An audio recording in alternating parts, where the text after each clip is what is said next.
Hello everyone. Today, I want to recommend a very practical Unity game development asset called Mesh Explosion Tool.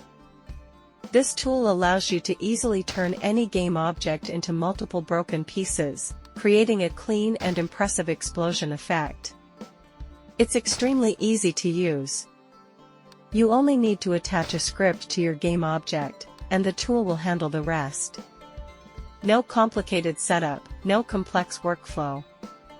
Mesh Explosion Tool also provides multiple adjustable parameters, so you can freely control the explosion behavior and fine-tune the visual result to match your game style. Another great advantage is that it fully supports built-in render pipeline, URP, and HDRP, so you don't need to worry about compatibility issues.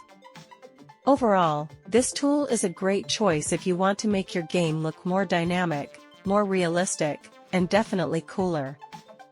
I put the purchase link in the video description and also in the pinned comment below, so feel free to check it out if you're interested. Thanks for watching, and happy developing!